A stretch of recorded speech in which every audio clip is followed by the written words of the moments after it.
तो गाइस आज से मैं इस चैनल पर शॉर्ट डोमेन सीरीज को स्टार्ट करने जा रहा हूँ, जिसमें 10 लेजेंडरी सोर्ड्स और एक लड़के लू यांग की कहानी दिखाई गई है, जो फेंग फैमिली का एक राजकुमार था। पर उसकी मां के मरने के बाद उसे अपने ही परिवार में एक नौकर बना दिया गया, लेकिन वहाँ ट्रेनिंग करेगा और उन लोगों से बदला लेगा जिन्होंने उसकी मॉम के साथ बुरा बर्ताव किया था। उम्मीद करता हूँ कि आपको ये सीरीज बहुत पसंद आएगी। इस सीरीज के डेली एपिसोड आएंगे, इसीलिए आप इस चैनल को सब्सक्राइब कर लेना। इस कहानी की शुरुआत में हमें एक नरेशन वॉइस बताती है कि सॉर्ड डोमेन की धरती में सॉर्ड एनर्जी पूरी दुनिया में फैली हुई है, जिस वजह से इस जगह को सॉर्ड्समैन की जन्नत भी कहा जाता है। इस कॉन्टिनेंट में 7 सॉर्ड रियल्म है, जिनके नाम sword mind, sword body, sword soul, sword palace, sword wheel, sword art और सॉर्ड डोमेन है। मार्शल आर्टिस्ट जो सॉर्ड आर्ट की प्रैक्टिस करते हैं वो सॉर्ड रियल्म के सभी 7 रियल्म को पार करके इमोर्टल बन सकते हैं। इस सॉर्ड डोमेन की दुनिया में 10 लेजेंडरी सॉर्ड मौजूद है, जिनके नाम rainbow, Tao Shen, ice frost,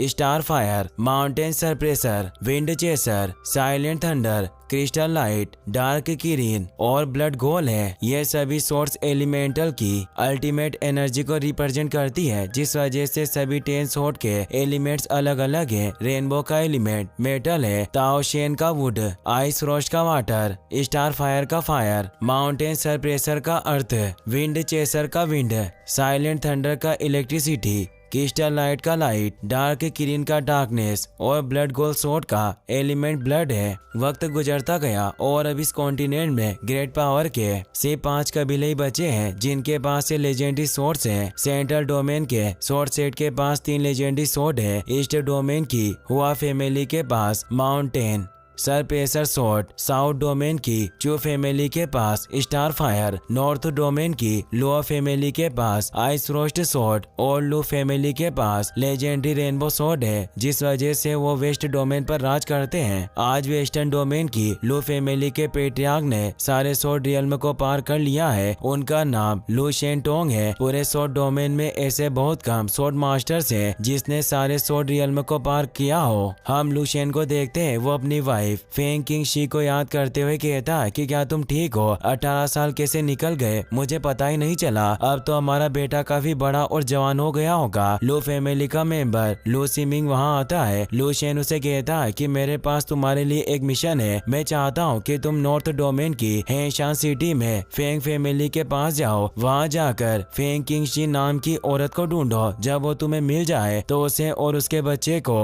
हमारी ज्वांतियान सिटी में लेकर आओ। ये सुनकर सिमिंग किसी सोच में पड़ जाता है। लू शेन उसे कहता है कि तुम्हें जहाँ सोचने की जरूरत नहीं है। फेंग किंग शी मेरी वाइफ है और उसका बेटा मेरा खून है, इसीलिए उन दोनों को सुरक्षित यहाँ वापस लेकर आओ, भले ही इसमें तुम्हारी जान क्यों न चली जाए। लू शेन सिमिंग को एक जेट पेंडेंट देता है। वो कहता है कि जब तुम उसे ये पेंडेंट दिखाओगे तभी वो तुम्हारे ऊपर भरोसा करेगी। फिर हम हेशान सिटी में लू यांग को देखते हैं, जो फेंग किंग शी और लू शेन का बेटा होता है। वो वहाँ झाड़ू लगा रहा था। वहाँ एक मास्टर कुछ स्टूडेंट्स को सोर्ड्स के बारे में बता रहा था। उन्हें देखकर लू यांग को अपने बचपन की याद आती है। वो खेलने के लिए कुछ लोगों के पास जाता है, पर वो उसकी तरफ देखते भी नहीं, जिससे लू यांग उदास हो जाता है और रोने लगता है। वो अपनी मॉम किंग शी के पास जाता है। वो पूछता है कि मेरा सरनेम फेंग की जगह लू क्यों है। ये कहते ही लू यांग बेहोश हो जाता है। किंग शी उसे रूम में लेकर जाती है। डॉक्टर ने उसका इलाज किया, पर फिर भी उसे होश नहीं आता। किंग शी से दुखी हुई रोने लगती है। किंग शी के डैड फेंग सी युआन कहते हैं कि तुम फिक्र मत करो, लू यांग को ठीक करने के लिए मैं डेविल मिस्ट फॉरेस्ट में जाकर इसके लिए मेडिसिन ढूंढ कर लाऊंगा। किंग शी कहती है कि आप फेंग फैमिली के लीडर है, अगर आप इस तरह चले गए तो हमारी फैमिली का क्या होगा। सी युआन कहते हैं कि मुझे अपने पोते से ज्यादा लीडर की पोजीशन प्यारी नहीं है। मैं अपने पोते को बचाने की पूरी कोशिश करूंगा। किंग शी उन्हें रोकने की कोशिश करती है, पर वो उसकी बात नहीं सुनते और वहाँ से चले जाते हैं। सी युआन समर सीजन में मेडिसिन ढूंढने के लिए गए थे। उनके जाने के बाद ऑटम और विंटर सीजन निकल जाता है, मगर वापस लौटकर नहीं आते। लू यांग अभी भी बेहोश था। विंटर में एक दिन किंग शी को चक्कर आने लगते हैं और उनकी डेथ हो जाती है। कुछ दिनों के बाद लू यांग को होश आता है। उसके पास फेंग किंग लियो आते हैं, जो उसे होश में देखकर बहुत खुश होते हैं। वो उसके अंकल थे। लू यांग उनसे अपनी मॉम के बारे में पूछता है। वो उसे हक करके किंग शी की डेथ के बारे बारे में बताते हैं। लू यांग दौड़कर अपनी मोम के मेमोरियल के पास जाता है। वो उस मेमोरियल को देखकर जोर जोर से रोने लगता है। सी युआन अभी तक वापस नहीं आए थे। इसका फायदा उठाकर फेंग किंग होंग ने फेंग फैमिली के पेट्रिया की पोजीशन को हड़प लिया था। किंग होंग किंग शी के मेमोरियल को वहां से नीचे फेंक देता है और वो लू यांग को मारने लगता है, लेकिन किंग लियू उसके सामने आकर उसे बचा लेते हैं और किंग होंग से कहते हैं कि तुम जो कहोगे मैं वो करूंगा, बस इसे जिंदा छोड़ दो।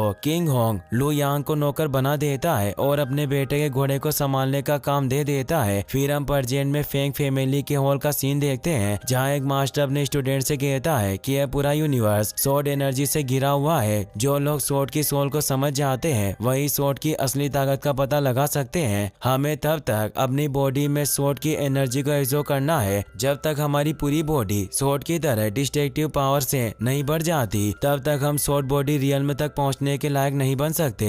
अगर तुम 18 साल की उम्र से पहले सोर्ड बॉडी रियल्म में पहुंच जाते हो तो तुम्हें इस ग्राउंड में आकर प्रैक्टिस करने की कोई जरूरत नहीं है, क्योंकि उसके बाद तुम्हें फैमिली की मार्शल आर्ट्स टेक्निक दी जाएगी। उसके बाद से तुम्हें मार्शल आर्ट्स के अलावा किसी दूसरी चीज की ट्रेनिंग करने की जरूरत नहीं है। तुम सिर्फ मार्शल आर्ट्स की हार्ड ट्रेनिंग करके अगले सोर्ड रियल्म में पहुंच सकते हो। इससे सारे स्टूडेंट्स खुश होते हैं। एक स्टूडेंट नेक्स्ट रियल्म के बारे में पूछता है। मास्टर बताता है कि थर्ड सोर्ड रियल्म का नाम सोर्ड सोल रियल्म है। अगर तुम उस रियल्म में पहुंच जाते हो तो तुम सोर्ड की सोल को जगाने के लायक बन जाते हो। उसकी मदद से तुम दुश्मन के सोर्ड सोल अटैक से बच सकते हो। इससे सारे स्टूडेंट्स खुश होते हैं। मास्टर कहता है कि मैं अभी तक इस रियल्म में नहीं पहुंचा हूं, लेकिन हमारी फेंग फैमिली के सभी एल्डर्स ने सोर्ड सोल रियल्म में महारत हासिल कर ली है। अब तुम हमारी फेंग फैमिली का फ्यूचर हो और मुझे पूरा भरोसा है कि एक दिन तुम सब भी सोर्ड सोल रियल्म में जरूर पहुंचोगे। ये सब बातें लू यांग भी सुन रहा था। उसे कुछ वक्त पहले की बात याद आती है जब वो अपनी शॉट प्रैक्टिस कर रहा था। किंग लियू कहता है कि जो व्यक्ति तेजी से आगे बढ़ता है उस पर बहुत अटैक होते हैं, इसीलिए फेंग फैमिली में किसी को पता मत चलने देना कि तुम शॉर्ट बॉडी रियल्म में पहुंच गए हो, वरना तुम्हारी जान खतरे में पड़ सकती है। दरअसल फेंग फैमिली में किंग कियू और उनकी बेटी फेंग ली जियान को छोड़कर किसी को पता नहीं था कि लू यांग शॉर्ट प्रैक्टिस करता है, क्योंकि किंग होंग ने उसे नौकर बना रखा था और वो नहीं चाहता था कि लू यांग एक शॉर्ट मास्टर बने, क्योंकि उसे डर लगता है कि अगर आगे जाकर लू यांग एक अच्छा शॉर्ट मास्टर बन गया तो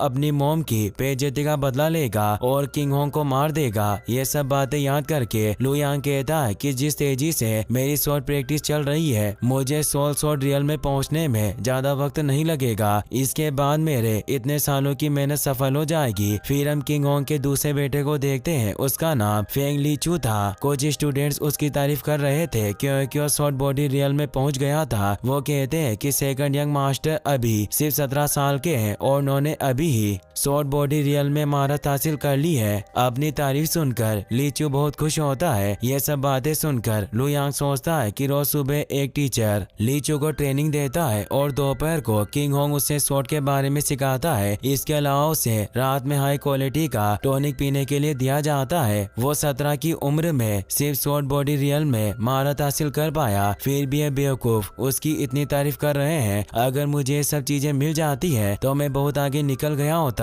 लू यांग ये सब बातें सोच रहा था, तभी ली चू पीछे से आकर लू यांग को वीर से मारने लगता है, मगर लू यांग साइड में होकर बच जाता है। ली चू कहता है कि आजकल तुम्हारी हिम्मत काफी बढ़ गई है। मैंने शॉर्ट बॉडी रियल में महारत हासिल कर ली है और सब लोग मुझे बधाई दे रहे हैं, लेकिन मुझे लगता है कि तुम मेरी कामयाबी से खुश नहीं हो, क्योंकि बस तुमने ही मुझे बधाई नहीं दी और मेरी तारीफ नहीं करी। क्या तुम्हें मेरे शॉर्ट बॉडी रियल में जाने से कोई प्रॉब्लम है? वो लू यांग को वीप से मारता है। उसके बाद ली चू हॉर्स कार्ड में बैठ जाता है। लू यांग को उस पर बहुत गुस्सा आता है, पर वो उसका कुछ नहीं कर सकता था क्योंकि किंग होंग का बेटा था। लू यांग उसे शॉर्ट बॉडी रियल में पर पहुंचने के लिए बधाई देता है। ली चू कहता है कि मार खाने के बाद तुम्हारी अगले ठिकाने आई है, अब मुझे जल्दी से ड्रैगन वैली ले चलो, क्योंकि अब मैं शॉर्ट बॉडी रियल्म का मार्शल आर्टिस्ट हूँ, इसीलिए मैं दूसरे मार्शल आर्टिस्ट के साथ प्रैक्टिस करूंगा। लू यांग हॉर्स कार्ट को चलाकर ड्रैगन वैली ले जाता है। वहाँ एक नौकर लू यांग से कहता है कि अब तुम्हारी जिंदगी और ज्यादा मुश्किल होने वाली है, क्योंकि ली चू शॉर्ट बॉडी रियल में पहुँच गया है, वो तुम्हें ज्यादा परेशान करेगा। दूसरा नौकर कहता है कि शॉर्ट बॉडी रियल्म में बॉडी की ताकत बहुत बढ़ जाती है। अब ली चू की पावर शॉर्ट माइंड रियल्म से बहुत ज्यादा बढ़ गई है। अगर उसने अपनी पूरी ताकत से तुम्हें मारा तो एक दिन तुम्हारी मौत हो जाएगी। उसकी बातें सुनकर लू यांग सोचता है कि इन जैसे नॉर्मल लोग मेरे जैसे टैलेंटेड जीनियस का दिमाग नहीं पढ़ सकते हैं। उन्हें पता नहीं होता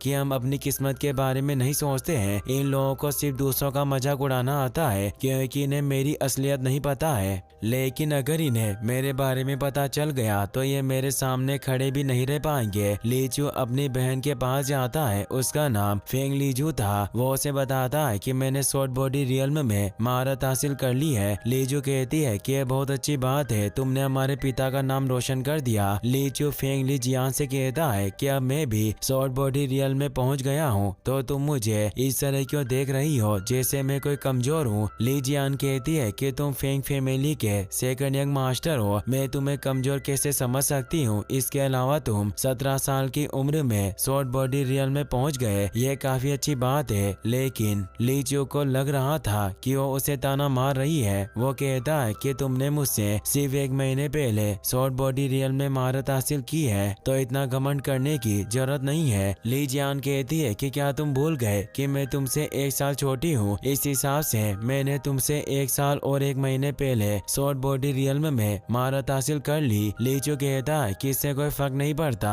मार्शल आर्टिस्ट के लिए उनकी उम्र नहीं उनकी ताकत मायने रखती है, और अगर तुम्हें इतना ही अपनी पावर पर भरोसा है तो मुझसे फाइट करके देख लो। ली जियान फाइट करने के लिए तैयार हो जाती है। लीचू लीचू से कहती है कि ली जियान कमजोर नहीं है, इसीलिए संभल कर रहना। लीचू कहता है कि मेरे डैड ने खुद मुझे स्वॉर्ड आर्ट सिखाया है, तुम फिक्र मत करो, मैं उसे हरा दूंगा। दोनों फाइट के लिए अरीना में आ जाते हैं। लीचू अपनी स्वॉर्ड फोर्स से ली जियान पर अटैक करता है, वो उसके सारे अटैक से बच जाती है। इससे गुस्सा होकर लीचू डबल स्वॉर्ड स्किल से उस पर अटैक करता है, लेकिन ली जियान उस अटैक को भी आसानी से रोक देती है। दोनों फाइट करने लगते हैं। लीचू सोचता है कि आखिरकार ये क्या है, ये इतनी ज्यादा स्ट्रॉन्ग कैसे हो सकती है। ली जियान तेजी से उस पर अटैक करती है, जिससे लीचू के हाथ से स्वॉर्ड छूट जाती है। ली जियान अपनी स्वॉर्ड उस पर पॉइंट कर देती है। वो कहती है कि तुम्हें अभी बहुत कुछ सीखना बाकी है, इसीलिए पहले ट्रेनिंग करो और उसके बाद मुझसे फाइट करने आना। इससे लीचू को बहुत गुस्सा आता है। वो अपनी स्वॉर्ड लेकर लू यांग को मारने के लिए जाने लगता है, लेकिन ली जियान उसके सामने आ जाती है। वो कहती है कि तुम ये क्या कर रहे हो। लीचू कहता है कि मैं मानता हूँ कि इस वक्त मैं तुम्हें नहीं हरा सकता, लेकिन मैं लू यांग को आसानी से हरा सकता हूँ, इसीलिए मैं अपना गुस्सा उस पर निकालने जा रहा हूँ क्योंकि उसने मुझे बधाई नहीं दी थी। अब मैं उसे शॉर्ट बॉडी रियल्म की असली पावर दिखाऊंगा। वैसे भी वो मेरा नौकर है और मैं उसके साथ कुछ भी कर सकता हूँ, उसकी जिंदगी से मुझे कोई फर्क नहीं पड़ता।